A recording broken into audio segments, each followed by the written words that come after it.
I want to talk about my good friend Peter Schiff. Peter was on the show about 5 years ago, and Peter came on and was talking about market crashes, and Peter disagrees.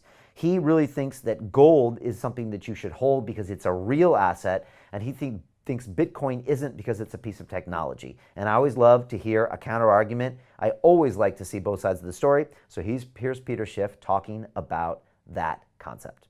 On gold, I mean, going back to traditional money, I mean, look, when Britain was ruled by the monarch, the coin of the realm was gold. Right. Bank of England started on gold, right? And look, England prospered under the gold standard, and so did the United States. And so we need to go back to real money. What we have now, fiat currencies instead of real money, doesn't work.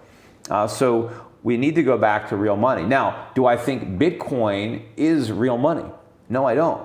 Right? It doesn't satisfy, to me, the definitions of money, what money needs to be.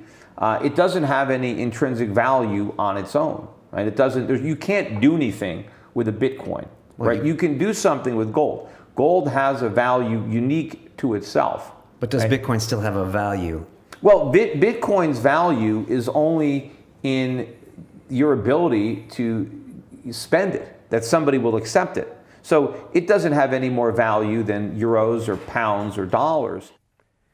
One of the interesting things that Tika told me during our interview is he said, Brian, when Bitcoin had its crash or its correction about 18 months ago, he said, when things that have no value have that correction, they go to zero. But he said, I looked at the market cap of Bitcoin and it was still in the billions of dollars. So he said, something was up here.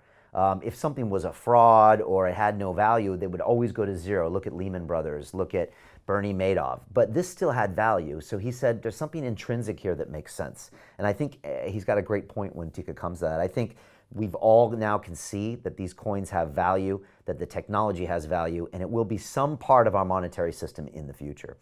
Look, if you're coming in late, please give me some comments. We got some great ones coming through here. Leigh Jenkins has been trading crypto since 2014. I bought my first crypto in 2013 that I may or may not use to buy something on the Silk Road. No comment. David said, not just crypto, but blockchain technology will change the world more than the internet did. It's a strong statement, David, but I don't disagree. I think it really will have massive implications, especially when it comes to contracts and settlement. Right now, that's a massive, convoluted legal issue with pages of documents. The blockchain can actually facilitate that, and there'll be coins that'll be riding that along the way, which is great. Michael Selleck says, I've been mining on the micro scale with my phone at night, and mining Bitcoin is just another way they produce them. That's fascinating. I never heard of that. And Danny Khalifa says, I'm trading Bitcoin for 2 years now, but I've been using it for around 4 years. Such a perfect thing it is. Interesting stuff, Danny. I really appreciate that. At London Real, we believe that individual transformation can change the world. Join us and start your journey today.